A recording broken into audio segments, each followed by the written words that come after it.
Estamos a día 14 de febrero del año 2005, son la hora 17:15. Nos encontramos presentes en el local de la Asociación Unidad Argentina UNAR con el señor Roberto Mader, que es un cineasta brasilero que viene haciendo una recorrida por los países latinoamericanos para conocer de primera mano la tragedia que algunos de ellos han vivido y han tenido que soportar la subversión terrorista.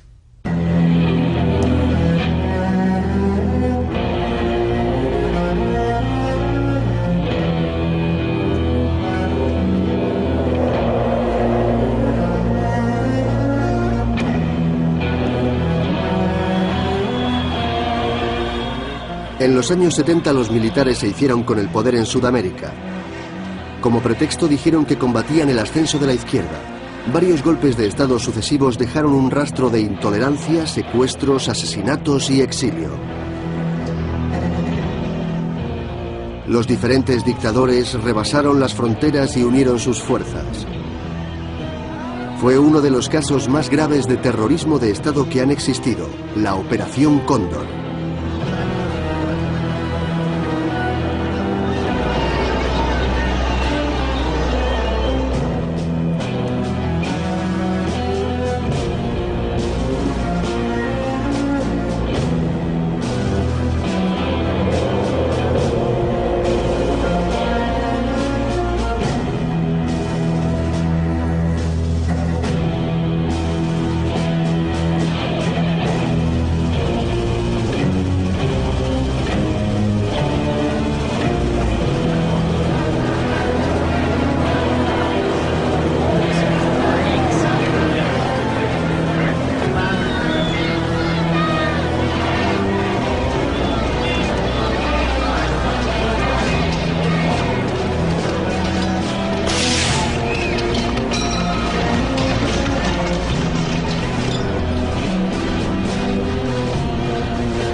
Operación Cóndor, episodio primero.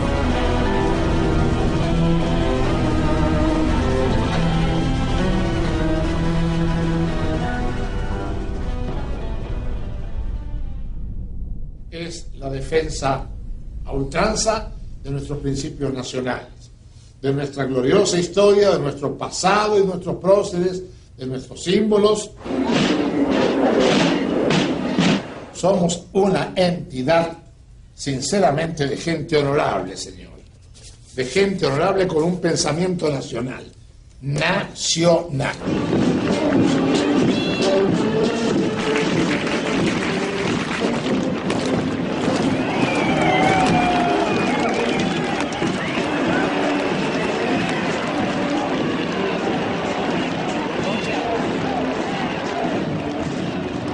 Yo tengo un hermano desaparecido, tengo un hermano que peleó del otro lado, chico inteligente, el menor de los varones, y un día hizo así, cambió, y hablaba mucho conmigo, y el cambio estaba orientado psicológicamente y de manera muy fundamental al odio al padre. Era romper con la jerarquía, romper contra el mando, romper contra lo que está establecido. Era fanatismo más odio. Y tercero, bragueta libre. Esto, sexo libre. Pito libre. Sexo libre. Yo creo que no. Puede ser una caricatura muy de derecha. Yo creo que más bien éramos un grupo de gente, de jóvenes, con muchos ideales.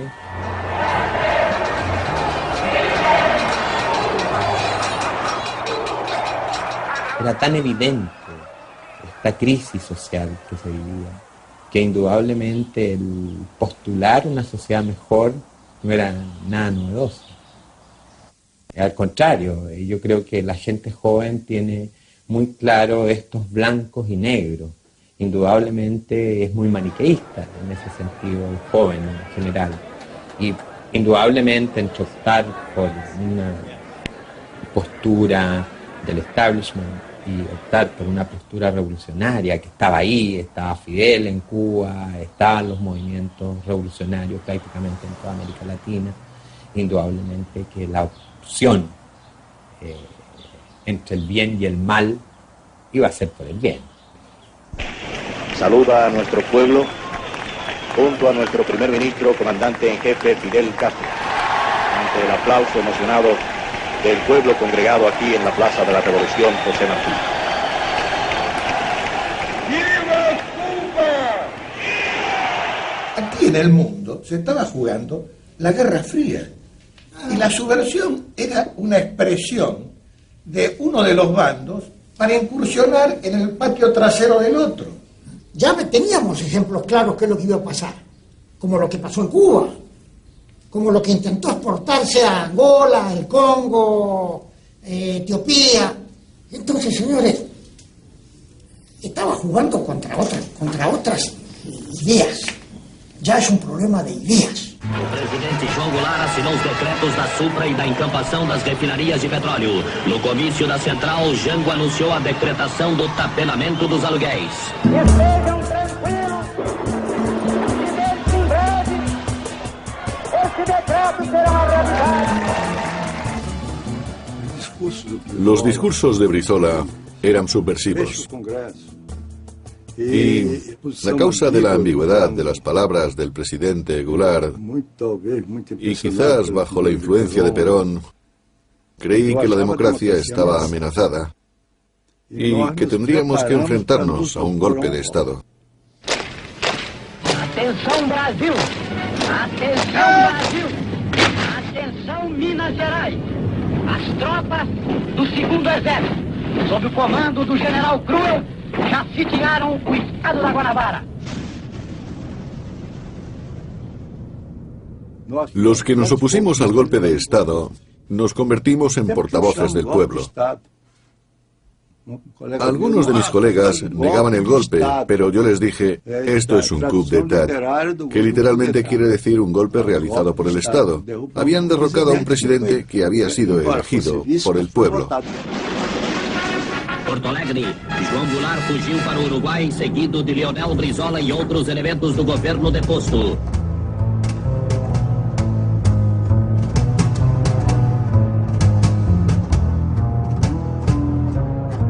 Y nos dimos cuenta de que teníamos que estar preparados. Esta vez les atacaríamos antes de que ellos nos atacaran a nosotros.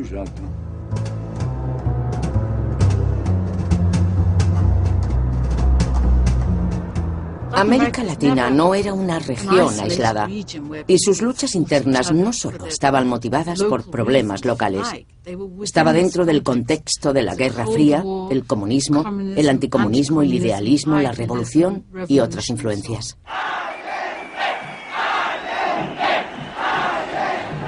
Salvador Allende era la gran esperanza de América Latina. El resto de los países se encontraban en una situación muy diferente. En Brasil vivían en una dictadura que representó un punto de inflexión histórico. Pero en 1972 y 1973 todavía existía la posibilidad de que un cambio radical tuviera éxito.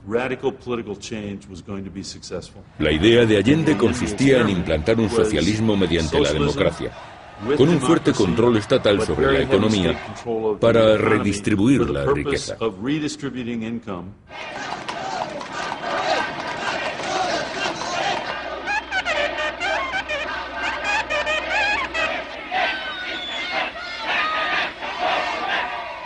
Allende trajo esperanza, porque propuso un cambio político radical que podía realizarse democráticamente. No iba a repetir el caso de Cuba, y desde luego no ocurriría lo mismo que en la Unión Soviética. Sería, como se dijo en aquellos momentos, una revolución con empanadas y vino tinto.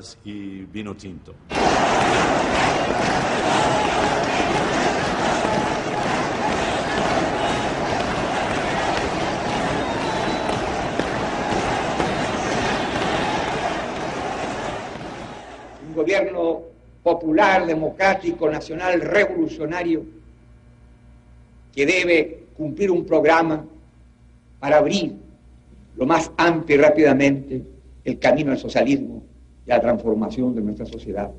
¡Nacionalismo!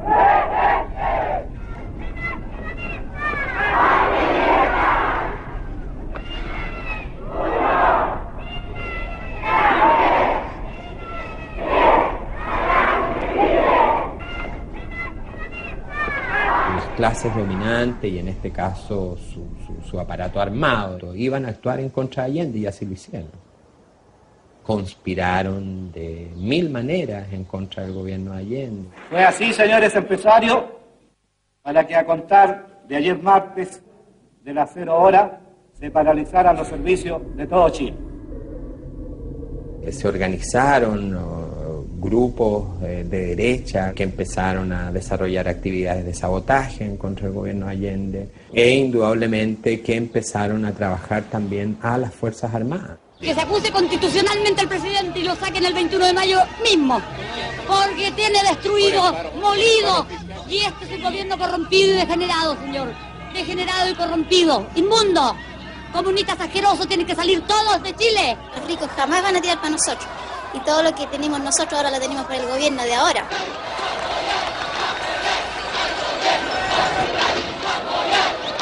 La tensión que había en el país iba creciendo. La izquierda estaba ya, hacía desde el año 60 que estaba en un intenso agitar. Era la intención de crear todo ese caos para generar una revolución marxista. Que los trabajadores, con los soldados, los marineros, los carabineros, deberán desobedecer las órdenes de los oficiales golpistas. Y en ese caso, tendrán el derecho a construir su propio ejército, el ejército del pueblo. El MIL no creía en la vía pacífica que Allende preconizaba en ese minuto. Nosotros creíamos que en un momento a otro se iba a desencadenar esta ofensiva militar, violenta, y que había que prepararse para ello.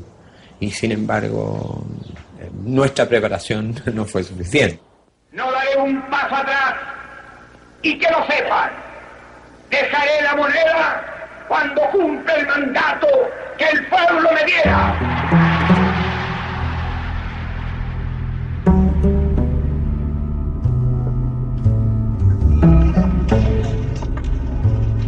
Desde las 10:30 horas se ha requerido rendición de Salvador Allende.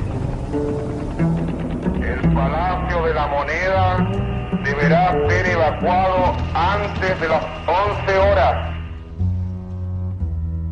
A las 11:00 de la mañana hay que atacar la moneda porque este gallo no se va a entregar.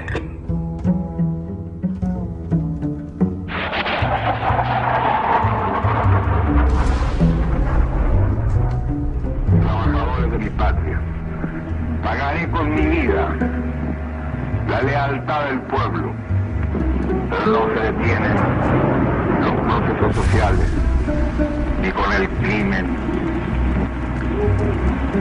ni con la fuerza. La historia es nuestra. ¡Viva Chile! ¡Viva el pueblo! ¡Vivan los trabajadores!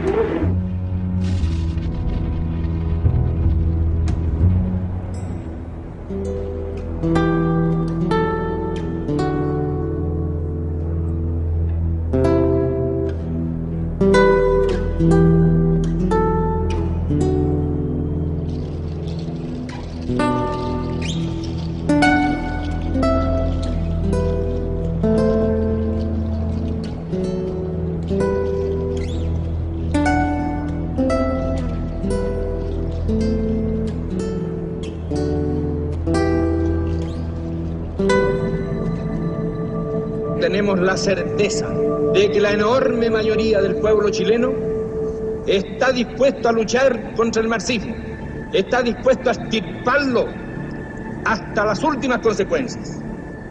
Las cámaras quedarán en receso hasta nueva orden.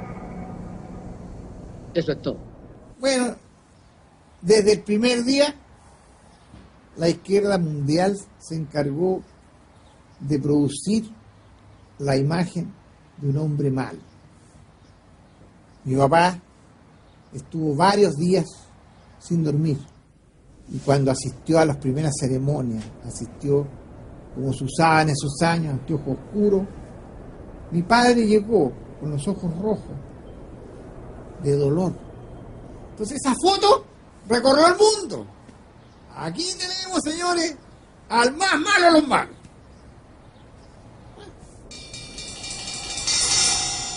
Se va a aplicar la ley marcial a toda persona que se le sorprenda con armas o explosivos. Va a ser fusilado de inmediato, sin esperar juicio sumario ni sumario.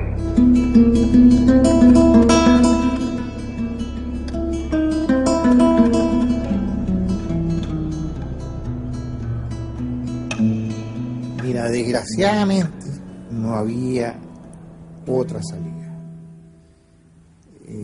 Las fuerzas, si no se empleaba por el lado nuestro, o sea, la iban a emplear por el otro lado.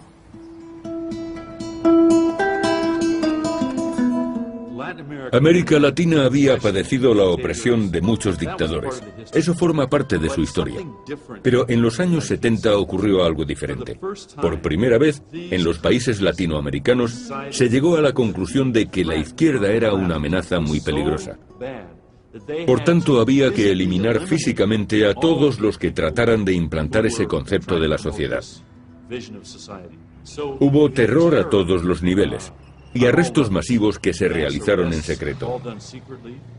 Por primera vez, las desapariciones en América Latina se debían a una política de Estado. Ese es el tipo de actuaciones que describo en mi libro Operación Cóndor. Y por primera vez la solución para los dirigentes de todos aquellos países consistió en el asesinato masivo. No se puede decir de otra manera, fue un asesinato masivo.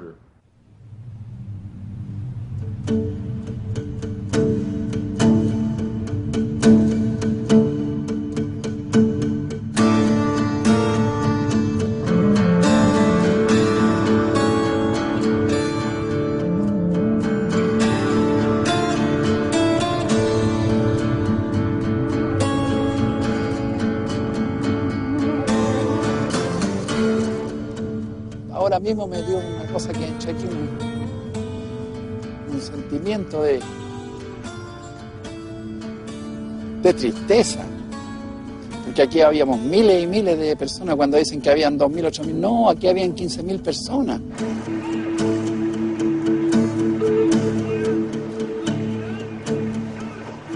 Ahí nos torturaban, nos pegaban, nos ponían corriente. A las mujeres las tenían en la piscina. No solamente las torturaban, les pegaban, sino que las violaban.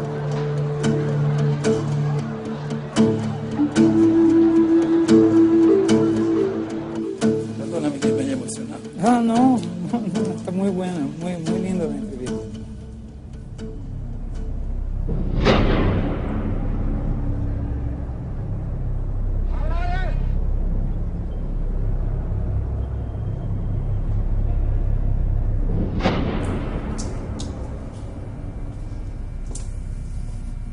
Aquí nos pegaban unos tontos de goma que llaman, nos ponían unos trapos mojados en la espalda y nos pegaban.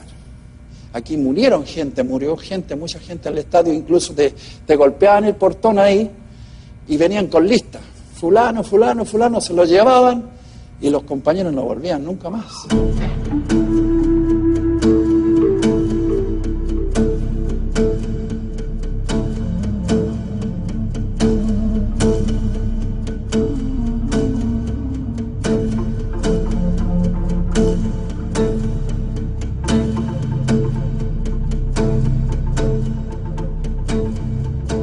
Las marcas que tengo son de los pies, pues mira, allá donde me colgaban. Hacían 31 años que no volví acá. A muchos compañeros, yo creo que incluso todavía hay mucha gente que no quiere venir, no quiere, porque te emocionás aquí y empezás a acordarte de cosas que te pasaron.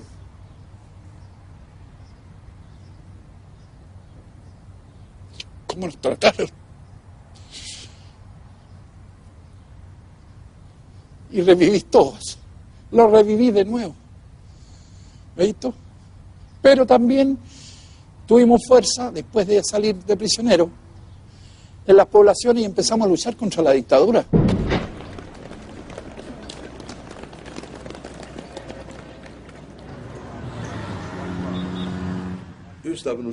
Estuve exiliado en Chile durante el golpe militar. Cuando este se produjo, buscamos refugio en la embajada argentina y algunos de nosotros fuimos arrestados. Se llevaron a varios hombres de nuestro grupo al Estadio Nacional. Y después nos contaron que los agentes brasileños les habían torturado. La policía brasileña estaba en el Estadio Nacional ayudando a la policía chilena, pero aprovecharon para buscar y arrestar brasileños exiliados en Chile. Y también querían aprender de aquella experiencia para organizar la contrarresistencia en Brasil. Aquellos primeros contactos permitieron un intercambio de información y posteriormente condujeron a un sistema más elaborado y a la Operación Cóndor. La influencia más importante en América Latina fue la del ejército de Estados Unidos. En aquella época siempre había decenas de miles de latinoamericanos entrenándose en la Escuela de las Américas, que estaba ubicada en Panamá.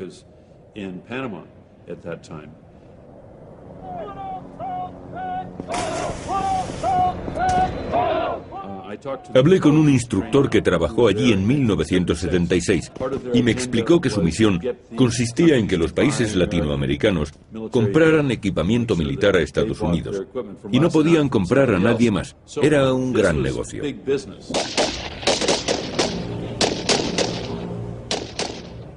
Hay dos tipos de contexto. Uno es el contexto subyacente desde la década de los 60 en América Latina, con toda la influencia de lo que fue la doctrina de seguridad nacional impartida por Estados Unidos a través de la conferencia de ejércitos americanos, y que se va afianzando hasta convertir a los militares en la única trinchera posible que puede salvar al continente contra el comunismo, y es, por supuesto, entonces el brazo armado de Estados Unidos. Y el momento en que confluyen distintas dictaduras en el Cono Sur.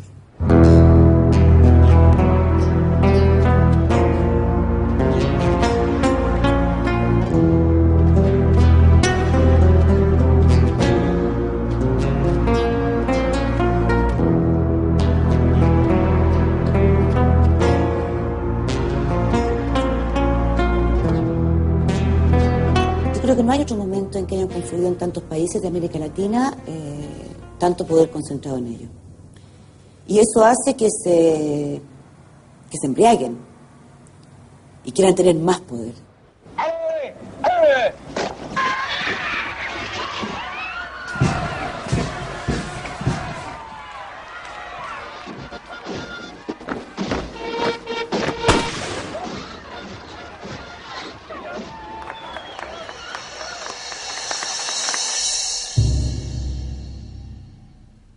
Mira, esto, por ejemplo,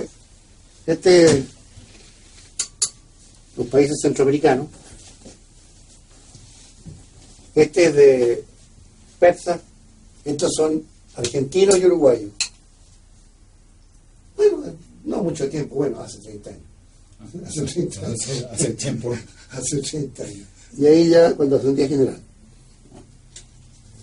¿Qué sientes cuando lees las fotos ahí? Bueno, siento pena en lo que está pasando. Siento pena.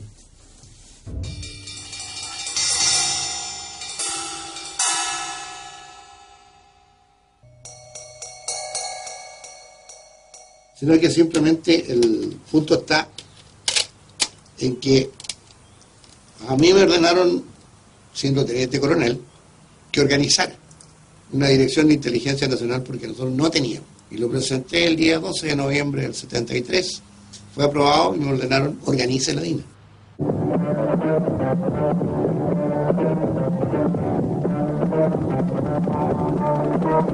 amparados en enfermizos fanatismos ideológicos, se enfrenta a la sólida amalgama de valores, espíritu de sacrificio de un grupo de hombres que con claros ideales, con la misión de neutralizar y destruir la base guerrillera.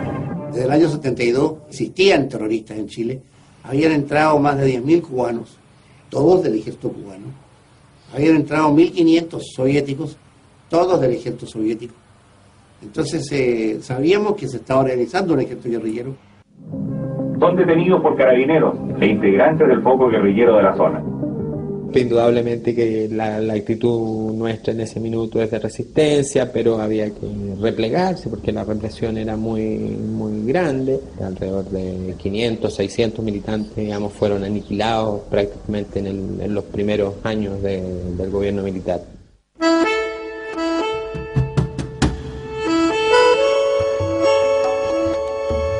Allá soy detenido, posteriormente me llevan a uno de los campos de concentración. Bueno, tú tienes las imágenes.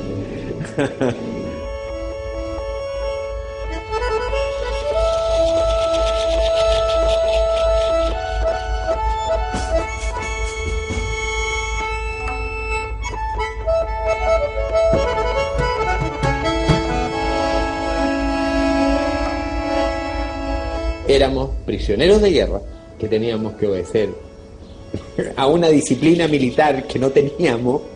¿Ah?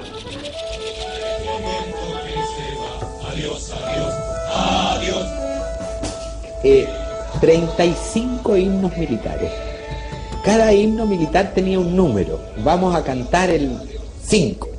Tenías que saber que ese era el número 5, y cuando te pasaban del 5 al 23, quedaba la escoba, digamos, o sea, era terrible.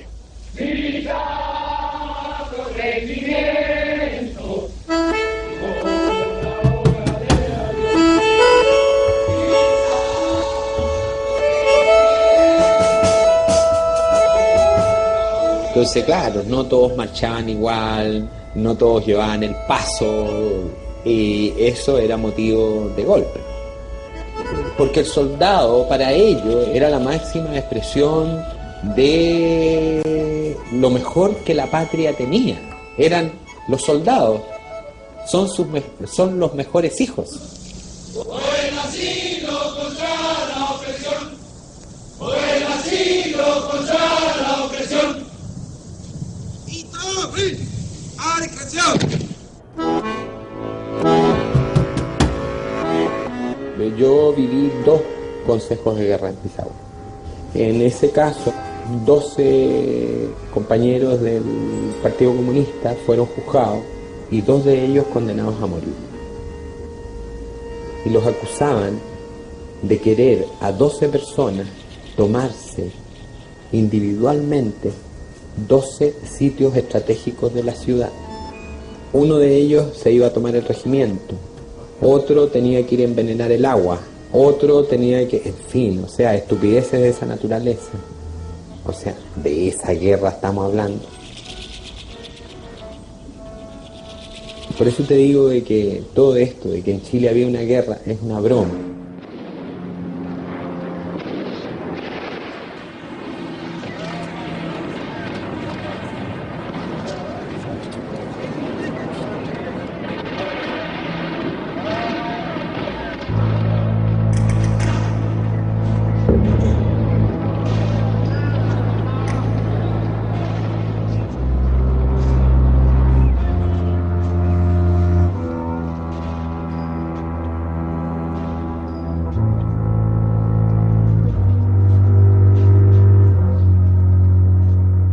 No existía ni una capacidad militar de enfrentamiento real, digamos, o sea, concreto, que tú puedas decir, hay 2 bandos en pugna, hay una guerra de guerrilla generalizada en el país, o sea, no existía eso.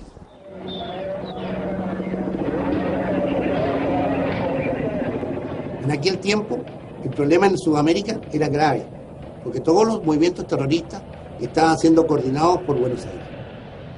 Como cristiano digo que en realidad que hubo una guerra subversiva, nosotros no la iniciamos, ni la deseábamos, fuimos llevados a ella, fuimos nos involucraron en ella y teníamos que pacificar este país.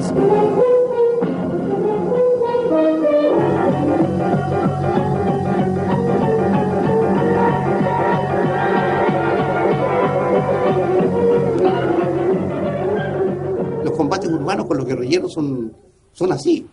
No es asunto de que parlamentemos, bandera blanca, no. Aquí o muere él o muero yo, una de dos, no había otra.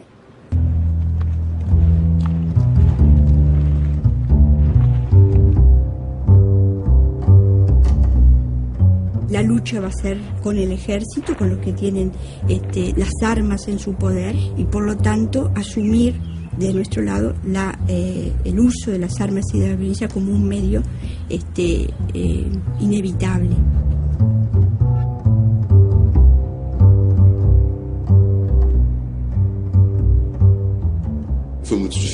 Evidentemente no fue sencillo. No es agradable empuñar un arma sea cual sea el motivo. Yo lo hice por primera vez cuando tuve que custodiar al embajador de Estados Unidos, pero por suerte no fue necesario utilizarla.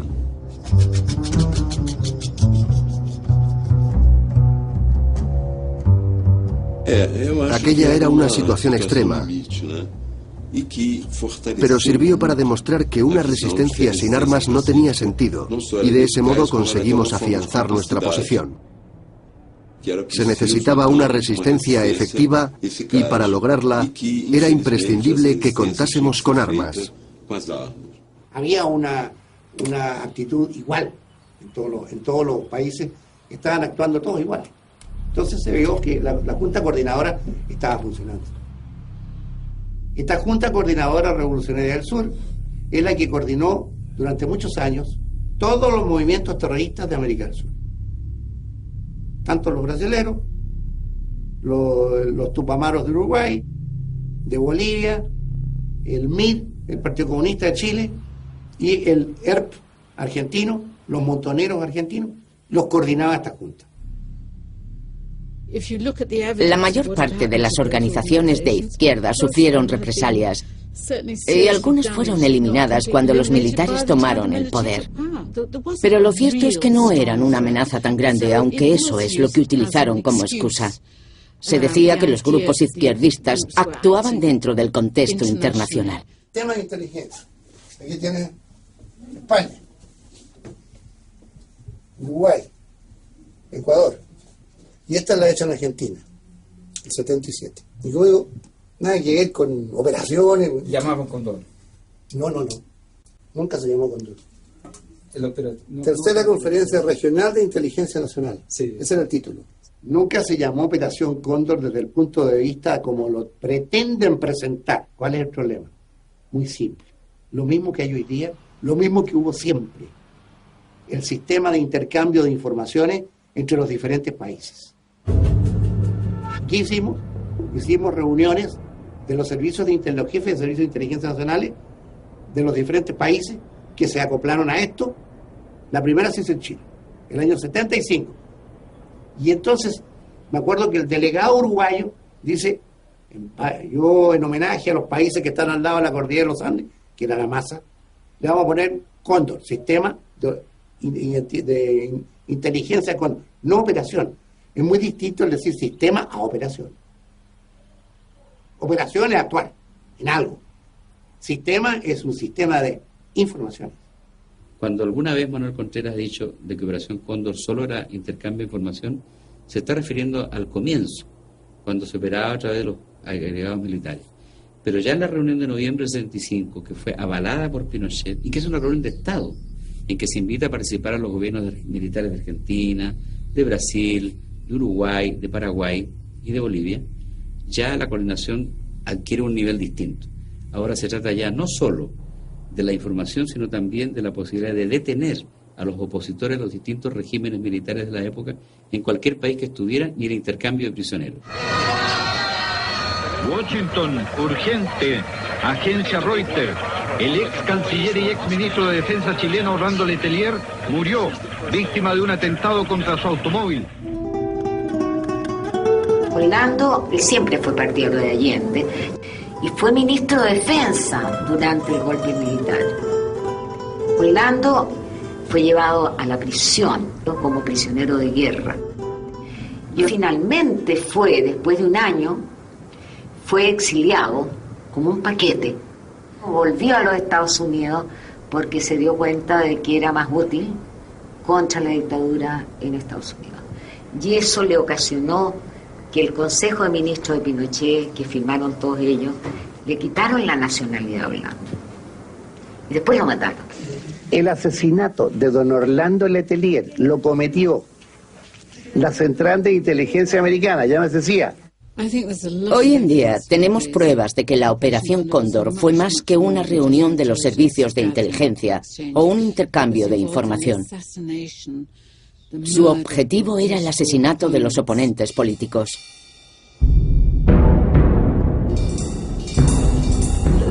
Un gran número de dirigentes democráticos opuestos al régimen militar fueron asesinados en el exilio.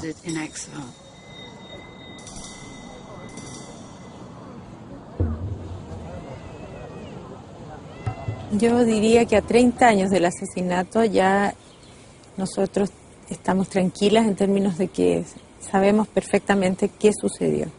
Tenemos la declaración del autor material de los hechos, Michael Townley, que declara que él y su esposa fueron quienes pusieron la bomba. De modo que ahí se queda muy claro, porque además estas personas pertenecen directamente a la DINA y al servicio exterior de la DINA. Townley era un individuo, agente de la CIA infiltrado en Chile. La prensa lo ha convertido en agente de la DINA, pero nunca lo fue. Pero estaba en contacto con la CIA. Era proveedor de la DINA, de elementos electrónicos. Yo creo que hubo agentes dobles. De hecho, trabajó para la DINA y está reconocido que trabajó también para la CIA. Son expresiones evidentes de la penetración norteamericana en Chile, pero no puede decirse que los crímenes cometidos en Operación Cóndor sean todos atribuibles a la CIA. Yo creo que eso también juega en favor de Contreras como una excusa absolutoria para decir, no, todos lo hicieron norteamericanos. Eso no es cierto.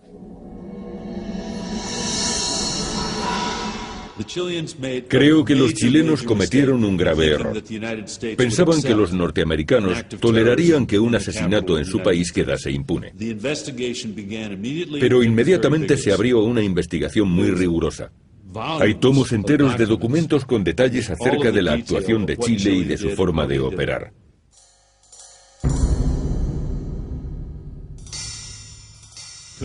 Contreras es un tipo muy inteligente. Sabía que los partidos izquierdistas de Latinoamérica iban a caer en esa trampa. Y de hecho lo hicieron. Muchos políticos sudamericanos de izquierdas dijeron, la CIA fue la responsable de la Operación Cóndor. La CIA es la responsable del asesinato de Carlos Prat. La CIA es la responsable del asesinato de Letelier. No existen pruebas de que la CIA eliminara a nadie o de que pidiera a otros que lo hicieran. Sin embargo, no hay duda de que en la CIA conocían los planes de la Operación Cóndor y se beneficiaron de la información que les proporcionó. Cuando se desclasificaron los documentos de la CIA, está revelado que hay informaciones del Centro de Operaciones de la CIA en Santiago que informa a Estados Unidos que ha nacido la Operación Cóndor y que su misión es el secuestro y la detención de opositores a los regímenes militares, al punto que hay una reacción de Kissinger que se preocupa y se molesta por los excesos que están cometiendo estas dictaduras militares, y hay una recomendación de Kissinger para que se morigere la acción, recomendación que es subvertida por el Pinochet cuando ocurre el asesinato de Orlando Letelier en Washington. Kissinger hizo un recorrido por varios países en 1976 y antes de las reuniones oficiales, él ya había tenido contacto con el ministro de Asuntos Exteriores chileno. Cuando llegó el momento de intervenir, dijo, ahora tengo que dar un discurso sobre los derechos humanos, pero sois libres de hacer lo que queráis. Los que pensaban como Kissinger aceptaban que aquellas medidas eran necesarias. Solo así podrían eliminar lo que ellos consideraban amenazas comunistas, guerrilleros y opositores. Morality can be applied as directly to the conduct of states to each other as it can to human relations. That is not always the case, because sometimes statesmen have to choose among evils. ¿Este lo sacaste? No, el brasilero. No. ¿De cuándo? Este es del 76. Llegó un día unos emisarios ahí. Tu amigo era así. ¿Quién? Creo. João Figueiredo era buen amigo del presidente Geisel. Estamos hablando de 1975, el año en que se celebró la unión del Comité chileno. Por lo que sé, poco después le ofrecieron a Geisel hacerse cargo de ciertos aspectos de la Operación Cóndor. Su cometido principal sería eliminar a los adversarios más populares, ya que existía la posibilidad de que se fortalecieran y recuperasen el poder en algún momento. Pero Geisel no aceptó. Eso es la Operación Cóndor. Cuerpos desfigurados, torturados a muerte, escondidos, dinamitados, restos de huesos que son enterrados en plena cordillera.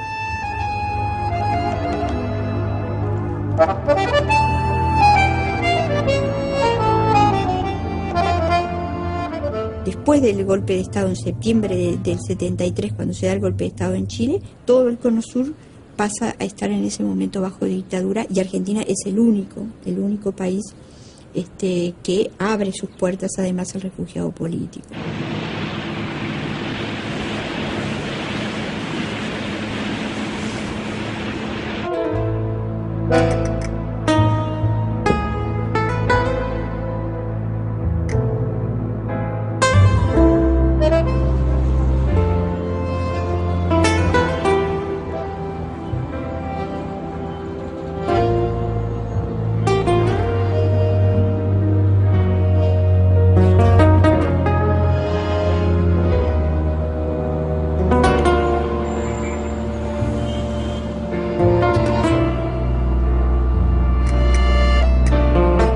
Argentina terminaba, salía de una dictadura y por lo tanto se vivía ese periodo de gran euforia. Dejo mi casa, dejo mi familia, dejo mi entorno más inmediato, me voy a la Argentina. La llegada de uruguayos en ese periodo a Buenos Aires era así, contingente, diría, de uruguayos que eran perseguidos acá. En aquel momento, una gran cantidad de refugiados latinoamericanos iba a Buenos Aires y acababan quedándose allí. El golpe de Estado se produjo en 1976 y de pronto se vieron atrapados. Nadie podía salir del país. Las personas que no eran de procedencia argentina también cayeron en manos de la represión. Y el gobierno se dedicó a arrestar a todos los que interferían en sus planes. Eran las 11:30 de la noche aproximadamente cuando sentimos golpes en la puerta y en ese momento rompen los vidrios y quedamos paralizadas en el momento en que vemos esa entrada de hombres todos de civil con armas largas, era alrededor de 15 personas. El canastito de Simón había quedado sobre la cama grande, donde me tiran a mí, me empiezan a golpear para arrancarme información. Yo tiendo a agarrar a Simón, me dice que no lo puedo llevar conmigo, que nos van a llevar a un lugar donde él no puede estar y que no me preocupe, que a él no le va a pasar nada. Y dice esa frase que después quedó para recordar que esta guerra no es contra los niños. Ahí nos acondicionan ya para la salida, que va a ser manos y piernas atadas, vendadas los ojos, hasta que llegamos a un lugar que es el lugar donde vamos a estar durante 10 días.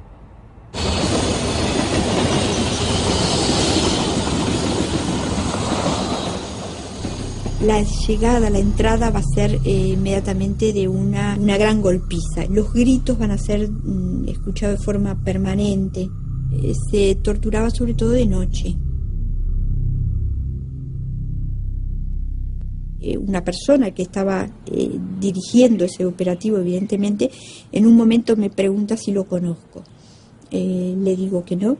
Y me dice que él es el mayor Nino Gavazo, un oficial del ejército uruguayo que operaba de forma muy notoria. Y creo que inconscientemente ahí tuve la absoluta seguridad que no íbamos a salir con vida de esa situación, porque ningún oficial de un ejército que está operando en otro país iba ante sus víctimas, iba a dar su nombre. En Argentina, casi todos los que fueron apresados por la Operación Cóndor fueron retenidos en el antiguo taller Automotores Orletti. Muy pocas personas salieron vivas de aquel lugar. Un grupo de uruguayos fue devuelto a su país porque su gobierno lo reclamó gracias a la Operación Cóndor. Por eso pudieron sobrevivir.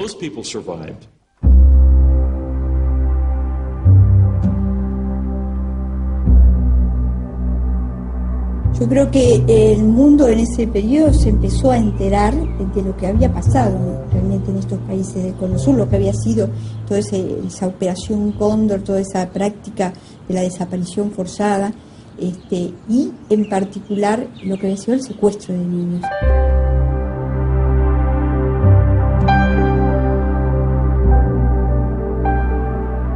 Esa práctica tan aberrante que se llevó a cabo en la Argentina realmente no tenía, en el mundo no había experiencias anteriores.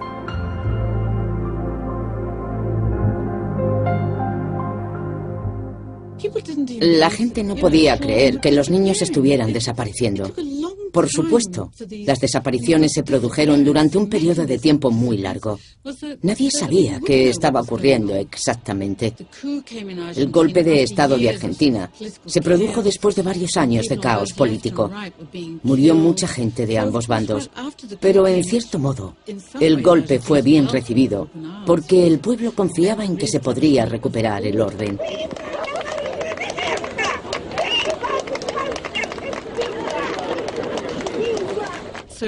Que los militares estuvieran en el poder era algo bueno.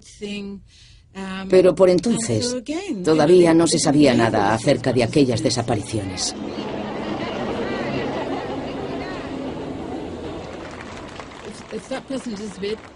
La gente pensaba que los desaparecidos habían cometido algún delito. Si no, no habrían desaparecido.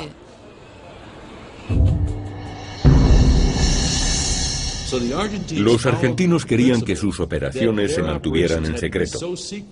Nadie debía conocer sus planes, ni saber qué estaban haciendo. Y no debía haber supervivientes.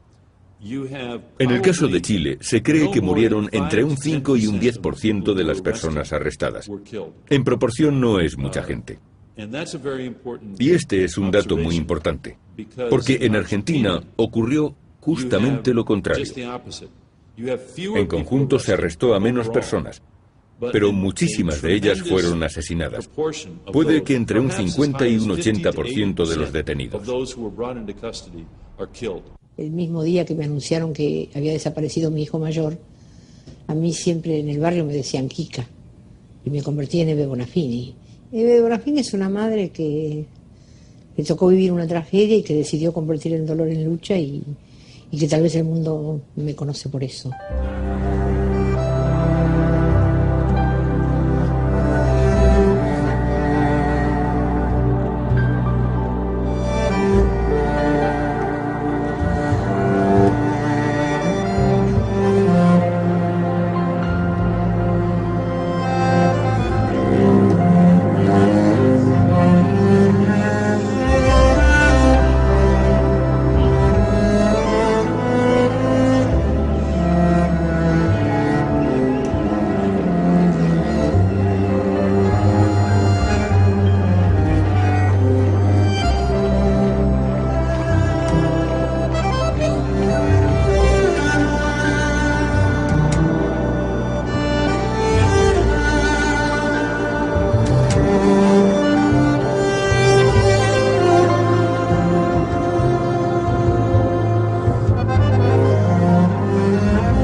Cuenta que desde el primer día que se lo llevaron tuve que inventar. Primero porque no había nadie que te hiciera un habeas corpus. Después porque mi hijo me dijo, mira mamá, se puede hacer en cualquier papel. Nosotros habíamos comprado factura cortamos un pedazo del papel y ahí escribimos el primer habeas corpus. Nosotros, sin saber, porque no había un abogado que te escribiera una raya, ni que te dijera cómo se hacía. Pero además porque nadie veía nada. No tenés más ningún pariente, no tenés más ningún amigo, no tenés más nada, porque ya sos la madre de los terroristas.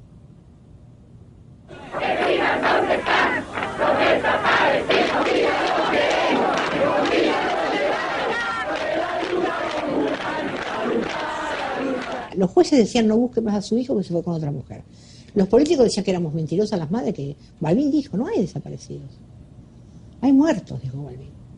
Pero nunca se ha desaparecido, no puede tener ningún tratamiento especial, es una incógnita, es un desaparecido, no tiene entidad, no está, muerto en vivo, está desaparecido.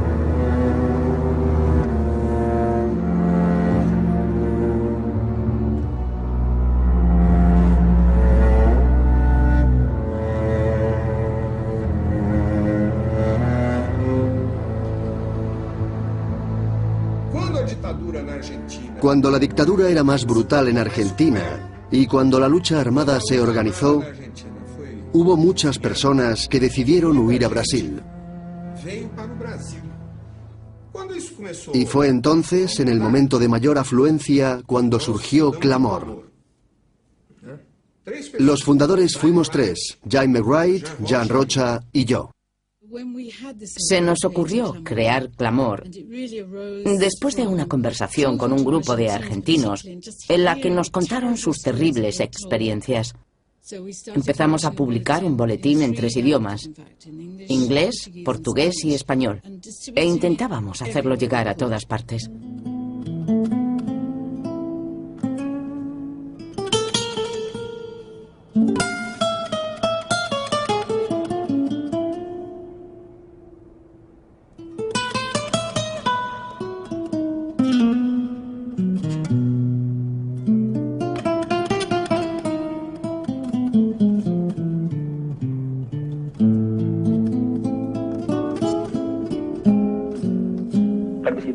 Exactamente una operación que se le daba el nombre Cabe de Zapato Roto. Consistió en la detención de integrantes del PVP en Montevideo y luego de acuerdo con la policía brasileña se procedió a ir hasta la ciudad de Porto Alegre, en Brasil, a detener a unas personas que, por declaraciones de los detenidos, también pertenecían al PVP y estaban en ese momento en esa ciudad. Lilian pertenecía a un partido izquierdista de Uruguay, el Partido por la Victoria del Pueblo. En esa época trabajaba en obras sociales. Vivía en Porto Alegre, muy cerca de Uruguay. ¿Y a qué se dedicaban? Se dedicaban a repartir propaganda y a hablar con la gente y a explicarse que había que organizarse y denunciar los crímenes de la dictadura.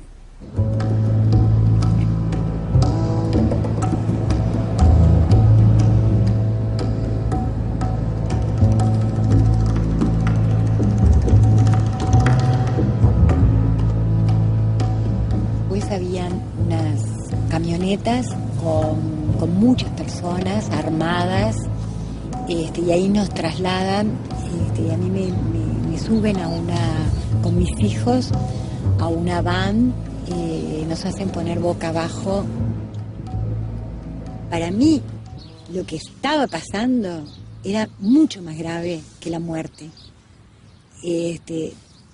Porque en definitiva ahí estaban mis 2 hijos boca abajo en una camioneta rodeados de metralletas.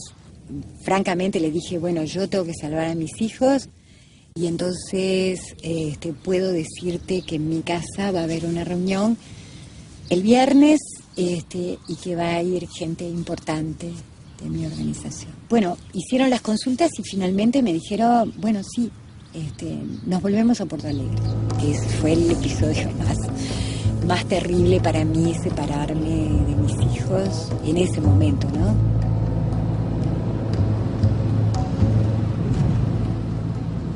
Después que llegamos a Montevideo,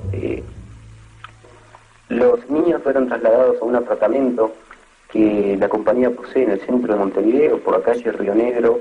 Ellos quedaron ahí hasta que posteriormente fueron entregados a sus abuelos, ¿no?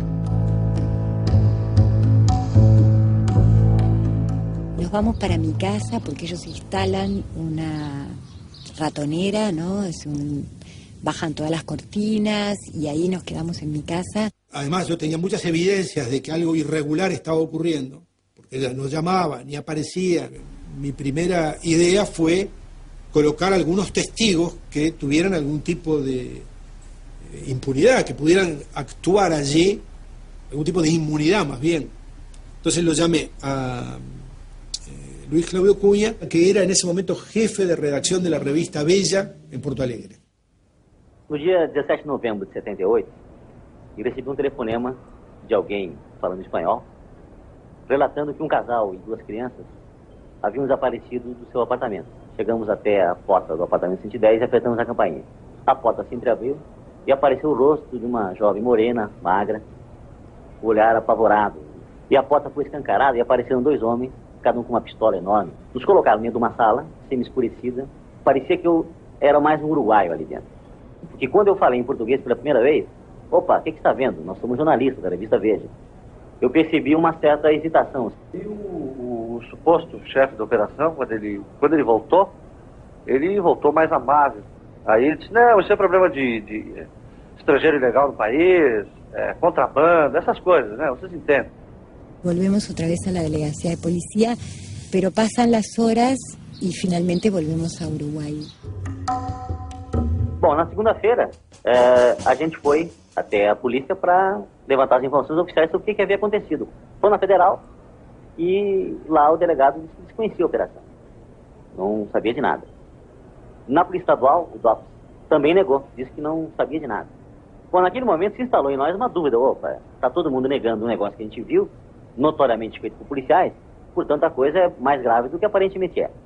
Então, a partir daí, a gente começou a tratar de um caso que cada vez mais se reforçava a ideia de sequestro. Houve um certo momento em que a polícia redigia nota oficial desmentindo tudo que a gente investigava, e a cada nova mentira que a polícia divulgava, dava mais elementos para que a gente investigasse. Nós que éramos testemunhas, estávamos passando a ser réus, porque a polícia, ao invés de investigar o que realmente havia acontecido no apartamento, estava investigando o nosso passado. Y de inmediato toda la prensa brasileña se portó admirablemente bien, ¿no? O sea, se formó un club de secuestro, donde había como 25 o 30 periodistas, fotógrafos, que se reunían cada tanto, intercambiaban opiniones e informaciones, y mantuvieron la denuncia mientras Liñán estuvo presa en buena parte de los diarios de Brasil. O cano da arma em primeiro plano, atrás dessa arma tinha uma figura um pouco conhecida para mim, porque eu trabalho em esporte há muito tempo, né? E a figura é o Didi Pedalada. Descobrimos depois de um tempo que ele estava trabalhando na polícia, depois de ter deixado de jogar futebol. E pela primeira vez a gente conseguia daí trazer a investigação para dentro do apartamento e identificar um personagem que era policial, e um policial brasileiro, mostrando que as pessoas que estavam presas no Uruguai haviam saído daqui com a colaboração brasileira. Isso era importante, porque mostrava a conexão Brasil-Uruguai na operação. En esa época nosotros no nos imaginábamos que eso formaba parte de un plan maestro donde había un acuerdo suscrito por las cúpulas de los ejércitos y que tenía por lo tanto el aval de los 2 gobiernos centrales. En noviembre de 1978, la gran campaña de solidaridad desplegada por la Fuerza Democrática de Brasil y del mundo entero impidió que Lilian Celiberti y Universindo Rodríguez pasaran a engrosar la lista de desaparecidos. El caso de Lilian Celiberti y Universindo Díaz puso al descubierto una de aquellas operaciones. Conseguimos que la noticia llegase a todo el mundo y pudimos salvar la vida de los 2.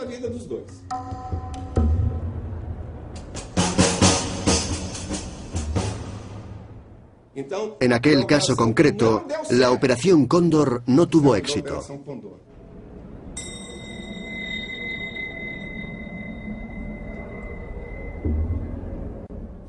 Cuando yo era ministro durante la presidencia de Figueiredo, arrestaron a una joven. Me parece que se llamaba Lilibeli. Lilian Celiberti. Eso es. Brossard fue a protestar ante los tribunales. Yo consulté con el director general de la Policía Federal y me explicó que los detenidos habían sido atrapados en la frontera. Entonces yo también me dirigí a los tribunales.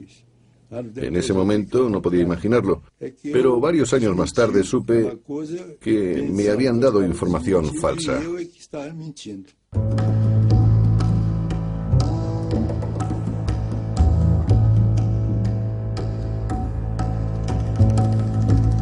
Hoje já se passam 2 anos e Dona Lilian tem que dar respostas a esses mesmos netos. Por exemplo, a Francesca de 6 anos que lhe pede: vovó, por que mamãe está presa? Vovó, por que os militares uruguaios foram buscá-la lá no Brasil? La Operación Cóndor fue un proceso de intercambio de información, pero implicó muchas más cosas. Encarcelaban a los que huían a otros países. La mayoría de la gente huyó a Brasil.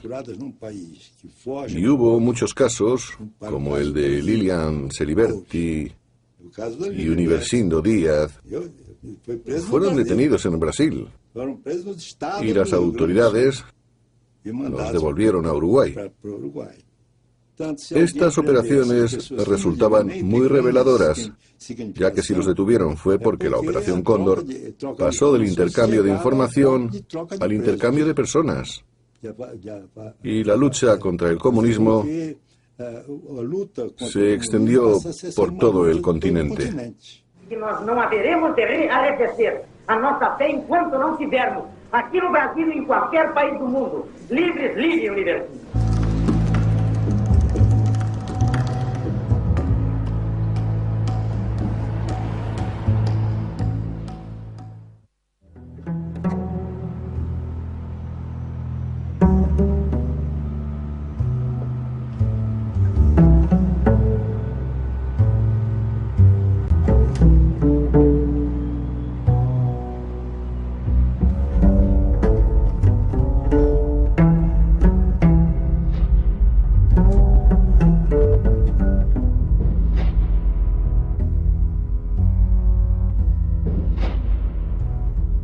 Empezaron a desgarrar mi blusa. Me introdujeron un electrodo en la vagina y comenzaron a darme corriente con otro electrodo móvil.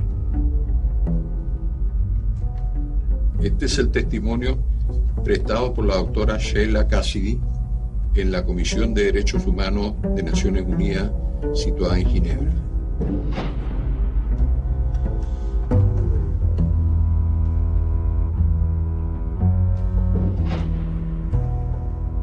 Este es el lugar donde funcionó uno de los centros más siniestros de la dictadura militar, que fue conocido como el cuartel Terranova, donde la gran mayoría de los prisioneros que pasaron por este recinto desaparecieron. Este era un lugar de la muerte, yo quiero partir por ahí. Por lo tanto, uno sabía que aquí no existía. ¿Qué significa eso? Que cuando uno estaba aquí, las autoridades desconocían que lo tuviesen detenido. Entonces nosotros, cuando ya nos decían que algún amigo que estábamos en Villa Grimaldi, sabíamos que estábamos desaparecidos. Y aparte de eso, aquí atrás ustedes ven lo que se denominaba la torre. Ahí se aplicaba el pau de arar en la parte de abajo y tenían presos a las personas en unas, que en realidad no eran calabozos, eran una especie de jaula, se levantaba una tapa de madera. Estábamos como animales. Solo se podía permanecer en cuclillas. Nos sacaban nada más que una vez al día, generalmente de noche, para hacer nuestras necesidades. Los que no aguantan se hacen ahí mismo y deben pasar revolcados en la mierda. Estar en esos cajones es una verdadera pesadilla. El objetivo de él es quebrarte. El objetivo de él es deteriorar tus convicciones. El objetivo es transformarte en un colaborador, en hacerte cambiar de bando, en definitiva. O por lo menos transformarte en una cosa.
Contreras era el que estaba a cargo de la Dirección de Inteligencia Nacional la DINA, este aparato represivo que funcionó durante tantos años en nuestro país. Y por eso, si alguna vez yo tuviese la posibilidad de preguntarle a Contreras, le diría que tuviera la valentía y me dijera a mí dónde quedó mi padre. No tengo idea, no sé. Y ella perfectamente bien, ya con el entrenamiento que tiene de muchos años, es lógico que lo que miente ya lo aprendió como realidad y como verdad. Ya se le produjo como verdad y convence a todo el mundo que es una verdad. Él sabe qué pasó con él y por lo tanto en algún minuto de su vida tendrá que asumir no solamente la muerte de mi padre, sino que la de tantos otros compatriotas. ¡Fuerza viva! ¡Que el régimen lo devuelva vivo! ¡Alejandro Pinochet! ¡Que el régimen lo devuelva vivo! ¡José Reina! ¡Que el régimen lo devuelva vivo! ¡Julio Muñoz! ¡Que el régimen lo devuelva vivo! ¡Manuel Jesús Sepúlveda! ¡Que el régimen lo devuelva vivo!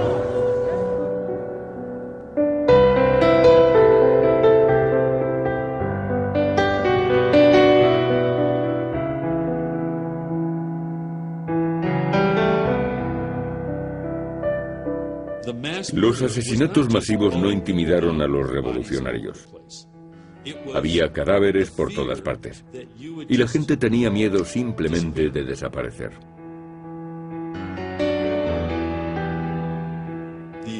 La política de desaparición es muy útil para el terrorismo de Estado.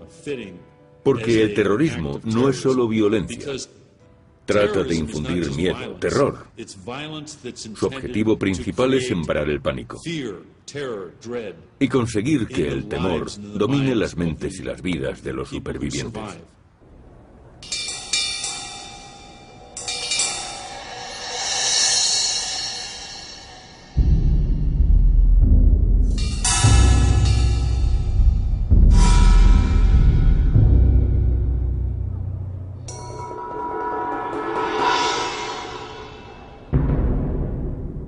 Senhoras e senhores telespectadores e ouvintes, no gabinete de Sua Excelência, o secretário de Segurança, 5 terroristas são apresentados à opinião pública. E trazem as câmeras da sua televisão Tupi, a Rádio Tupi, o seu rápido depoimento. Eu, subjetivamente, não tendo aceitado a coisa como tal, objetivamente me liguei a elementos que estava comprometido com o chamado terrorismo. Conclamamos essa juventude para que se empenhe em todos os projetos hoje legais do governo, do presidente Médici, que visam fundamentalmente a redenção dessa pátria e a colocação dela numa situação de destaque no plano internacional. Eu te amo, meu Brasil, eu te amo. Meu coração é verde, amarelo, branco, azul, anil. Eu te amo, meu Brasil, eu te amo. Ninguém segura a juventude do Brasil.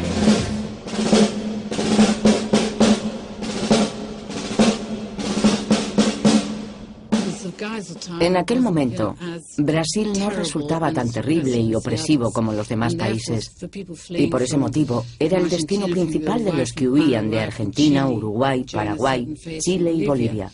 Brasil se convirtió en un refugio, un paraíso.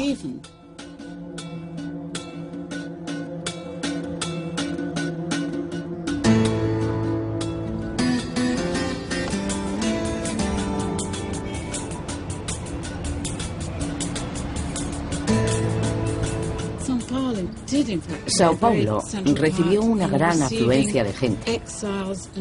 Llegaron exiliados y refugiados de todos los países del Cono Sur, en los que había una dictadura militar. Paulo Evaristo Arns era arzobispo de Sao Paulo y acogió a todas aquellas personas. Trataba de aconsejarles y les ayudaba en lo que necesitaran.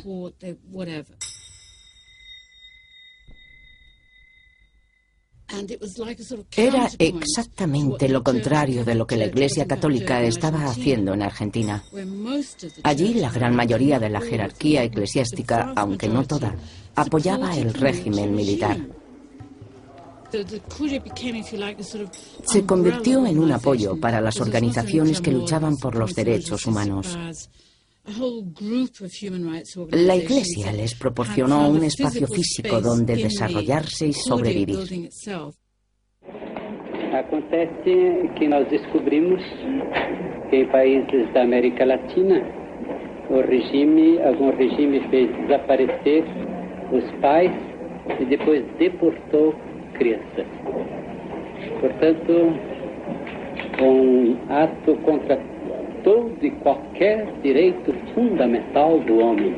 Bem, Dom Paulo, é um casal de refugiados uruguaios que se refugiam na Argentina com seus 2 filhos. São presos pela Polícia de Segurança da Argentina através de troca de tiroteio. As crianças foram colocadas dentro de uma banheira, tá certo? E por isso, quando a polícia invadiu a casa, as encontrou. Un día recibimos una carta de una mujer uruguaya, Angélica, que estaba desesperada. Nos contaba que su hija, que estaba casada y tenía 2 hijos, se había marchado a Argentina.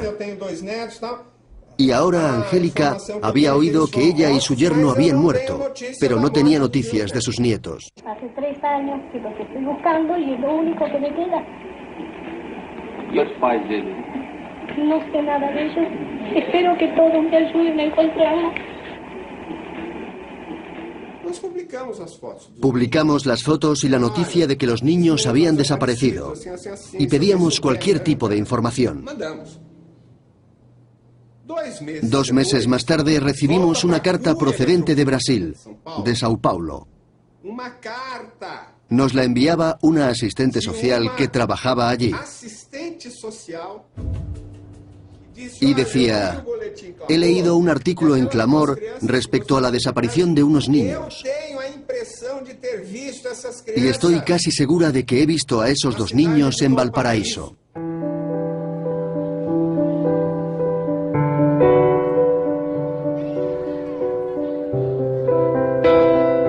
Sanito, calecita, una rueda de carrusel, habrían más por allá también. En el verano a veces se colocan por allá también. Pero son menores, no eran como en ese tiempo que eran mucho más, era una plaza de juegos. Tengo flashes que quedaron de aquella época, mis papás tirados en el piso, con un milico apuntándole, fuego de un arma de fuego que de repente la vimos mientras estábamos escondidos con mi mamá. Mi mamá tenía a mi hermanita en brazos, yo estaba de la mano, ella tenía 1 año y medio, yo tenía casi 4.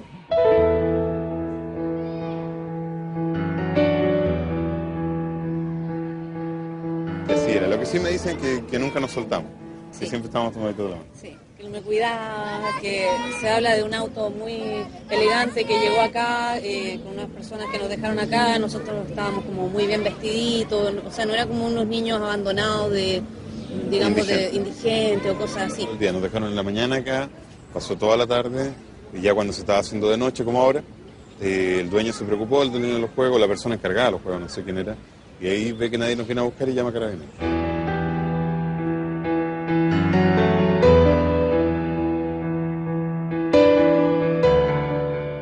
Bueno, nosotros al hospital donde trabaja el marido,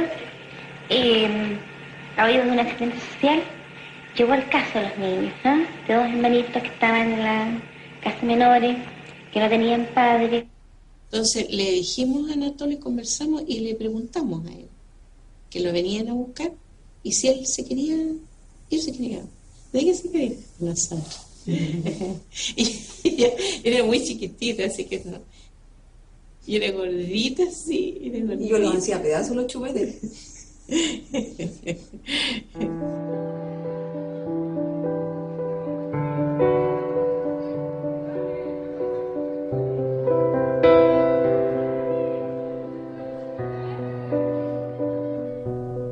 Cuando nos íbamos a venir, entonces ella no quiso quedarse. No se quiso quedar. No se quiso, mami, papi, vamos, y se agarró, se tomó hacia el cuello de mi esposo, y bueno, me pasaron una ropa, una cosa, una mamadera, algo así, y partimos con ella.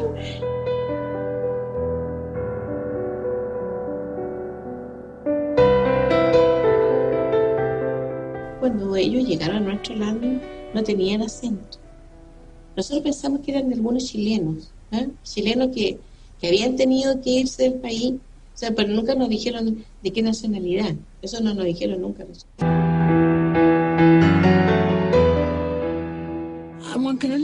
Se trataba de una situación muy complicada. Anatole tenía entonces 4 años. Sabía quién era, sabía su nombre y el de su hermana. Sabía también los nombres de sus padres y había visto cómo los mataban o los herían. Esa fue una de las razones por las que decidieron llevarlos a Chile, un país lejano al otro lado de los Andes. Ninguna persona de Uruguay o de Argentina se puso en contacto con ellos. Nadie sospechó jamás que eran hijos de desaparecidos. Hace 3 años que los estoy buscando y es lo único que me queda.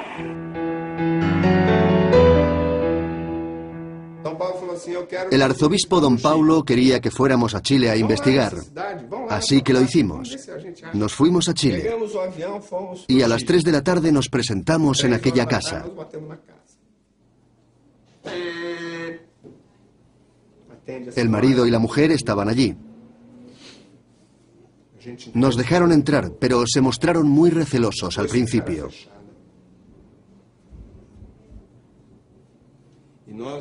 Intentamos tranquilizarles y les explicamos que no íbamos a llevarnos a los niños. Solo queríamos contarles lo que había ocurrido. Yo les sugerí que debían conocer a la abuela de los niños, pero el padre adoptivo no quería. Estaba muy reacio, incluso dijo que apoyaba al régimen. Y ahí nos contaron todo, así de golpe y porrazo, o sea, nos fueron narrando todo lo que había pasado, todo, quién eran, de dónde eran, lo que había ocurrido, todo. Nosotros no nos imaginábamos alguna cosa así, no nos imaginábamos. Llamamos a la abuela de los niños y le dijimos que los habíamos encontrado. Fue un milagro. Finalmente, Angélica, la abuela, viajó a Chile para reunirse con sus nietos. Pero habían pasado 3 años desde la última vez que se habían visto. Porque mi abuela, por desgracia, no tenía ninguna mención en psicología, así que cuando llega, lo primero que hace es me separa, dice, yo soy tu abuela, de verdad, y tus papás son estos, y me muestra las fotos, y tú vivías en Uruguay. Me cuenta toda la historia en una playa. Há condições dos seus netos voltarem para sua casa. Creo que es lo lógico, con todo el dolor que me duele mucho ocasionarle a los padres adoptivos.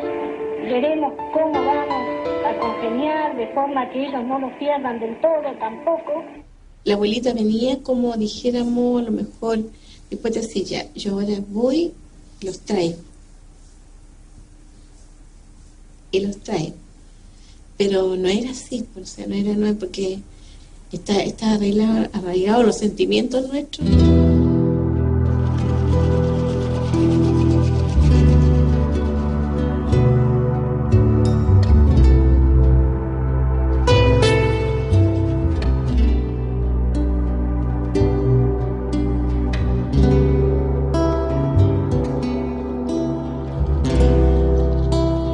Mi abuela vino a llevarnos con justo derecho, éramos lo que quedábamos de su hijo desaparecido, de su nuera.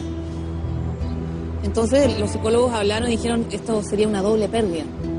Esto podría destruir a estos niños de nuevo, por lo menos a Anatole, porque yo no me acuerdo. Entonces se tomó la decisión entre las 2 familias de mantener las relaciones con ellos, viajar una vez al año para allá o ellos venían para Chile.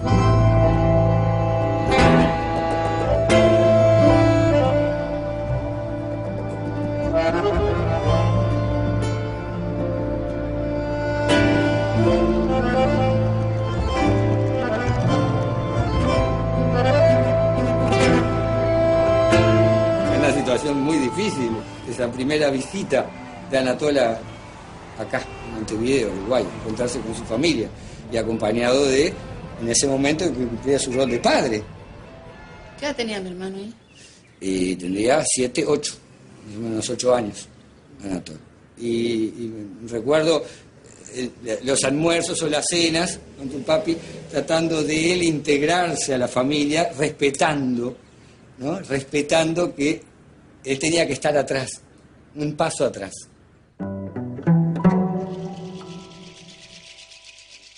Que Anatol se reencontrara con su familia y él estar atrás por si lo precisaba, ¿no? Y mostrándonos de alguna forma, dándose a conocer a la familia de acá. No me voy a olvidar más porque fue un placer, un caballero.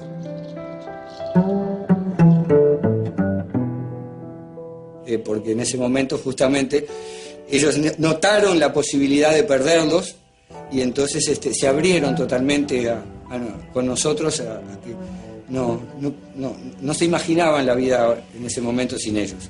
Lo cual no dejó margen de dudas. Ese era el lugar donde estaban mejor y que iban a estar mejor. Y creo que sigo diciendo que no nos equivocamos. La prueba hoy por hoy la tenemos acá.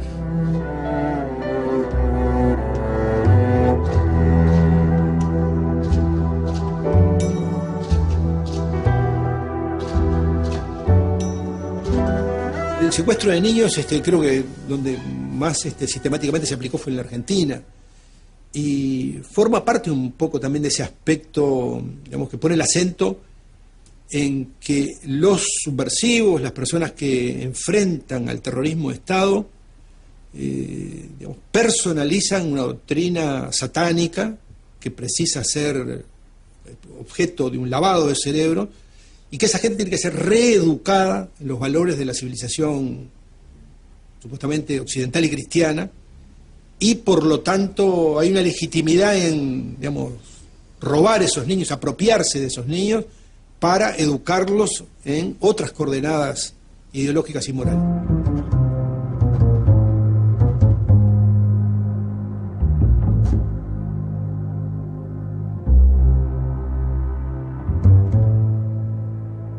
Esa foto fue la que recorrió el mundo en alguna medida. Era el único dato que nosotros teníamos para buscar a Simón, ¿no? No tenía ninguna otra característica particular más que el color de su cabello y el color de su piel. Se pudo salvar esta foto porque yo la había enviado a mi familia y por lo tanto ellos tenían esa foto y después fue con la que se hizo toda la denuncia sobre la desaparición, sobre el secuestro de Simón.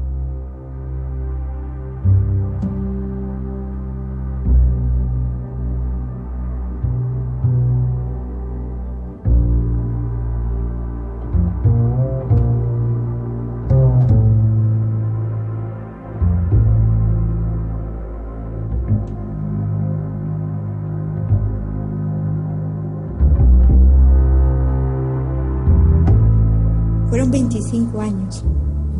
No es fácil encontrarse con un hijo que por más que sea su hijo, es un hombre de 26 años, la edad que tenía cuando nos encontramos.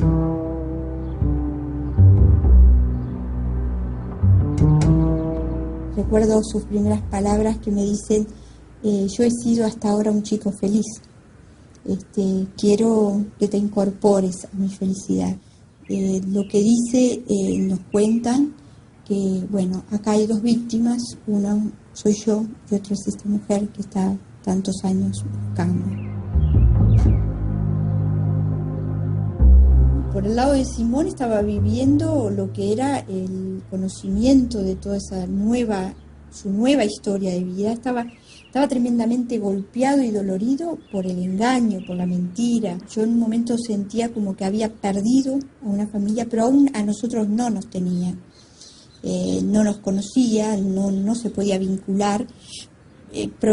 También estábamos en lugares muy distintos. Él era una familia de policías, de gente que había estado actuando en el mismo régimen dictatorial. Nosotros éramos las víctimas. Estas fotos son de un muro en la ciudad de Montevideo que la gente lo hizo de forma espontánea cuando tuvo la noticia de que había aparecido Simón. Sentirse que tienen dos nombres, dos historias, dos fechas de nacimiento, dos vidas, porque Simón me dijo del primer momento, a mí llámenme Simón, a mí no me afecta eso, yo sé que para ustedes ese nombre tiene un sentido. Él desde el primer momento pidió que se mantuviese reserva sobre su identidad. Creo que cuando llegue el momento en que él esté preparado para afrontar el salir a la órbita pública, creo que yo me voy a dar cuenta de antemano. Pero ¿y si llega ese momento? Porque no siempre quiere decir que llegue.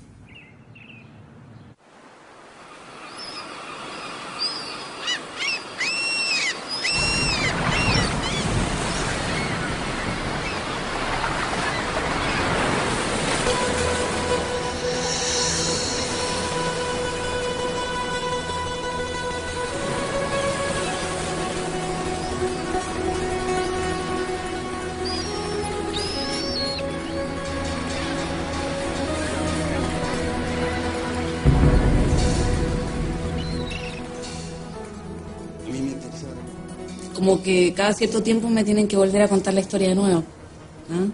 Y siempre la voy reelaborando, la reinvento, y por otro lado siempre se me olvidan cosas. Al principio fue como, qué horror lo que le hicieron, quizás que le hicieron. La fantasía de no saber te genera muchos fantasmas, o sea, quizás a mi mamá la abusaron, o a mi padre cuánto tardó en morir, cosas así como que a uno se le dan vuelta. El no saber es peor que saber.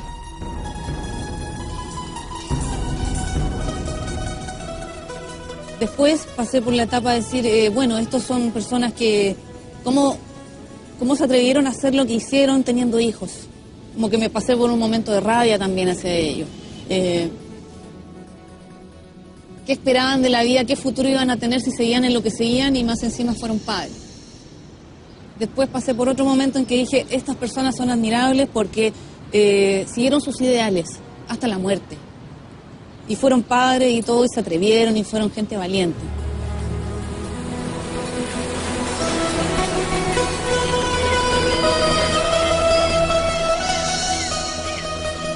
When they tell you I'm not a prisoner, don't believe them. They'll have to admit it someday. Believe them. Don't believe them when they show you the photo of my body. Don't believe them. Don't believe them when they tell you the moon is the moon. If they tell you the moon is the moon. That this is my voice on tape. This is my signature on a confession. If they say a tree is a tree, don't believe them. And finally, when that day comes, when they ask you to identify the body, and you see me, and the voice says, we killed him. The poor bastard died. He's dead. When they tell you that I am completely, absolutely, definitely dead, don't believe them. Don't believe them. Don't believe them.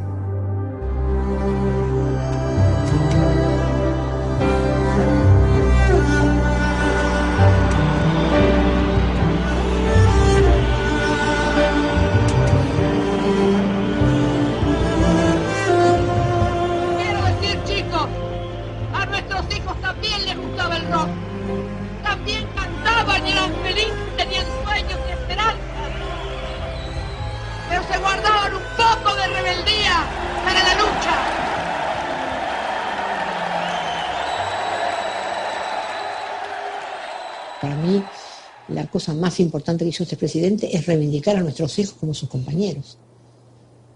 Él dijo, los hijos de ustedes son mis compañeros y ustedes son mis madres.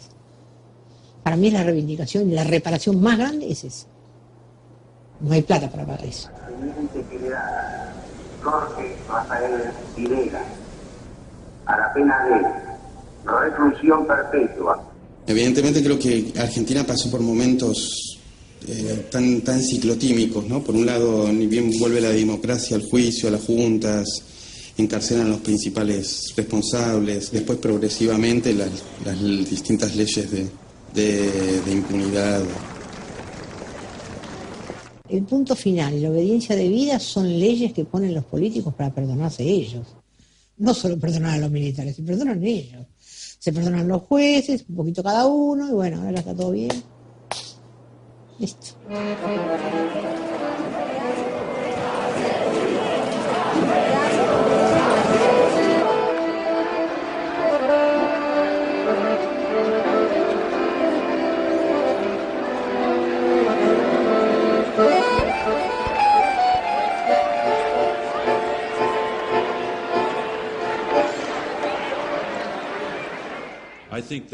Ahora en muchos países se están investigando aquellos casos y a las organizaciones implicadas.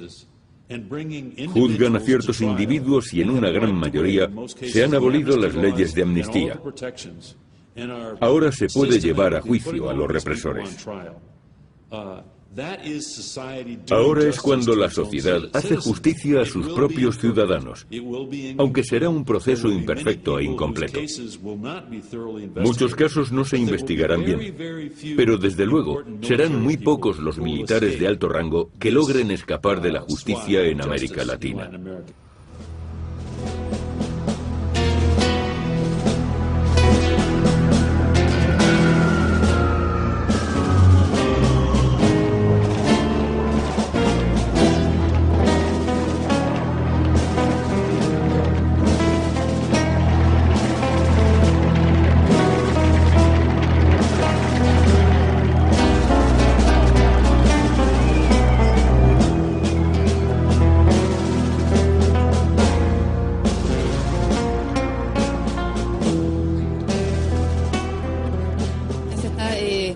Pidiendo perdón, se está reestructurando esta historia perdida, se está hablando de lo que pasó, se está reconociendo mucho.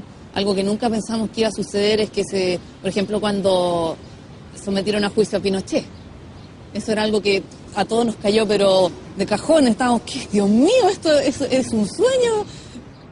Bendito Pascuero, gracias por venir. Pinochet está cercana y el pueblo está cercano. Lo más importante en el caso de Operación Cóndor y en todos los casos de Pinochet desde el punto de vista jurídico es la vigencia de los tratados internacionales, el respeto a las convenciones internacionales sobre la tortura. Y concluyo con esta afirmación: el culpable y el responsable de su propio procesamiento es el mismo Pinochet, porque Pinochet el 20 de septiembre de 1973 dictó el decreto ley número 5, que lo hizo para justificar los consejos de guerra, y dijo: a partir de hoy el estado de sitio se entiende estado de guerra interno. Al decir eso, incorporó los convenios de Ginebra. ¿Y qué dice el artículo 3º común de los 5 convenios de Ginebra? Dice: ningún delito cometido contra prisioneros de guerra puede ser amnistiado nunca. Y justamente de la posibilidad de perseguir a Pinochet 30 años después de delitos que de acuerdo a la ley común estarían prescritos efectivamente, es porque gracias a los convenios de Ginebra los crímenes contra la humanidad no prescriben. Creo que en general América Latina ha progresado, pero en la mayoría de los países se ha avanzado más que en Brasil. En Uruguay se detiene a los represores. En Argentina, un alto oficial de la Armada tuvo que pedir disculpas a su pueblo por haber participado en la represión durante el régimen militar.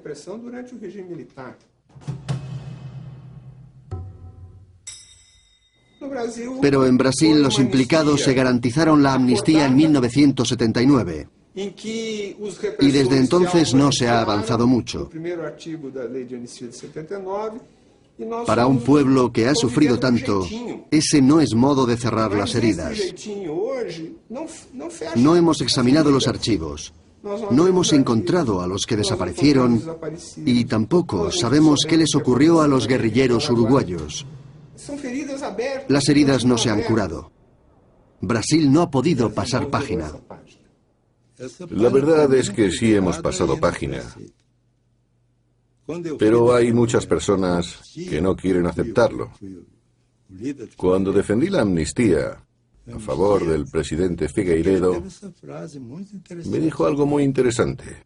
Pasariño, vas a representarnos, pero no pidas perdón por nada. No tenemos que disculparnos por nada de lo que ha ocurrido, porque eso implicaría que nos arrepentimos. Y no quiero que nadie se arrepienta de lo que ha hecho. Solo quiero que olviden, que avancen y que empiecen una nueva página en la historia de Brasil. Entonces yo le escribí un discurso a Marcos Freire. Olvidemos a los que han muerto, pero no han sido olvidados.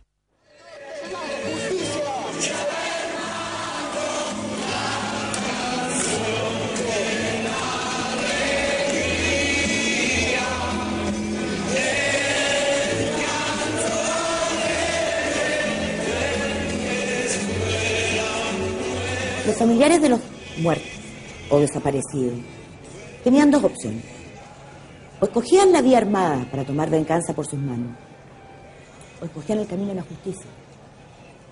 Sorda, muda, impenetrable. Cuando de 7.000 recursos de amparo solo aceptan uno, cuando las mujeres les decían, si tu marido se fue con otra, siguieron, día tras día. ¿Cuál es el resultado? Un país que tiene una paz social que no es legado de nadie, es producto de una opción de justicia, de no tomar la venganza por las manos.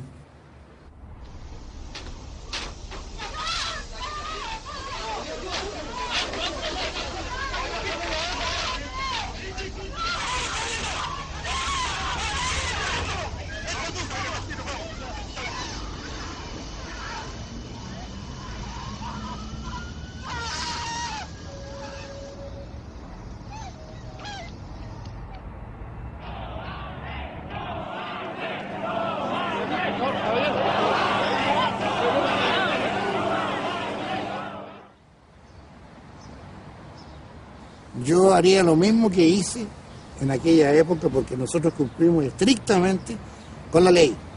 Porque resulta que como dependíamos del presidente de la República directamente, teníamos que atenernos estrictamente al decreto ley que ordenó lo que deberíamos hacer.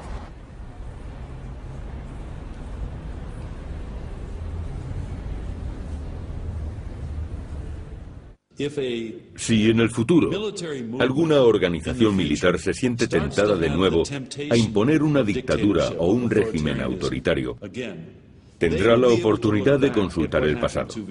Así sabrán lo que les ocurrió a Videla, a Contreras y a Pinochet. ¿Ahora? Sí, ahora. Podrán conocer todos los detalles y saber la realidad de lo que pasó. En algunos países, los dirigentes totalitarios siguen encarcelados o son perseguidos por la justicia hasta la muerte. Ese ha sido el caso de Pinochet. Es una lección muy importante para cualquier posible megalómano que pretenda hacer lo mismo en el futuro. A mí me pregunta mucha gente por qué doy estas entrevistas, por qué me expongo. Y la verdad es que esto tiene que ver con la intención mía de dar a conocer que esto pasó, porque acá en Chile hay gente que todavía dice que esta operación nunca existió, que es un cuento, ¿ah? Pero aquí estoy yo soy la que me pasó y a mi hermano, esto pasó y nos pasó a nosotros.